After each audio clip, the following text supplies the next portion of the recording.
Bonjour, nous sommes aujourd'hui le 31 mars 2023. Sur le mois, les marchés émergents continuent d'être volatiles, mais terminent le trimestre sur une légère hausse d'environ 4% en dollars, 1% en euros.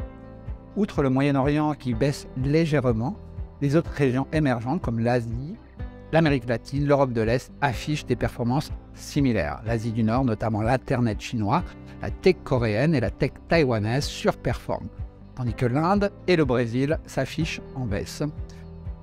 À l'exception du rand sud-africain et du won coréen, les devises émergentes s'affichent en hausse contre dollar. Notons la performance de plus 8% contre dollar du peso mexicain. Le pétrole, quant à lui, baisse sur le trimestre, les matières premières restent stables. En relatif, nos fonds surperforment et profitent d'une allocation axée sur l'Asie du Nord. Quelles sont les dernières nouvelles du monde émergent? Alors au niveau macro, l'activité domestique en Chine continue sa reprise. Les indicateurs avancés sortis aujourd'hui sont au-dessus de 50, notons l'indicateur des services au plus haut depuis 10 ans.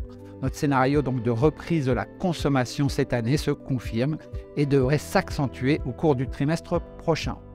Au Brésil, l'annonce toute récente de la nouvelle règle fiscale pourrait débloquer le conflit larvé entre d'une part le gouvernement de Lula et d'autre part la Banque centrale.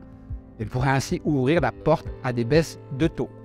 Une bonne nouvelle donc pour un marché très survendu.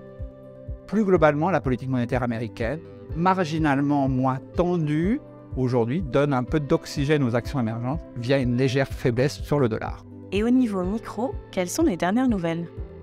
Alors au niveau micro, de bonnes nouvelles sont sorties cette semaine notamment. Alibaba a annoncé le scindement en 6 de ses activités et dans la foulée la mise en bourse de sa logistique. Ces changements capitalistiques devraient réduire la décote à laquelle traite le titre sur ses activités sous-jacentes.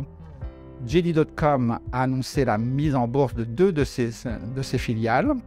Idem pour Reliance, le principal groupe indien qui va coter ses activités financières.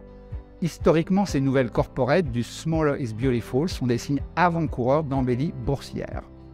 Au niveau des résultats, Tencent a annoncé des chiffres satisfaisants et des prévisions prometteuses sur 2023. Aussi, les perspectives émergentes, tant au niveau macro que micro, nous paraissent attrayantes aujourd'hui. Dans ce contexte, comment êtes-vous positionné dans les fonds GEM-Web? Alors, la Chine, à près de 40% du portefeuille, reste le marché de prédilection de GEM Equity et la thématique de la réouverture est prépondérante.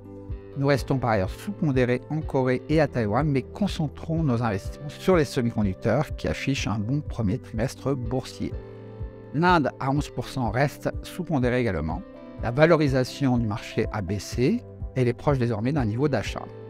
Sur l'ASEAN, nous continuons de privilégier l'Indonésie et enfin en Amérique latine, le Brésil reste sous-pondéré à 3,5% du portefeuille, mais là aussi la correction récente plaide pour une repondération. Au global, nos actifs restent stables à 1,3 milliard d'euros, dont 1,1 pour GEM Equity. Nous vous remercions de votre fidélité et de votre confiance.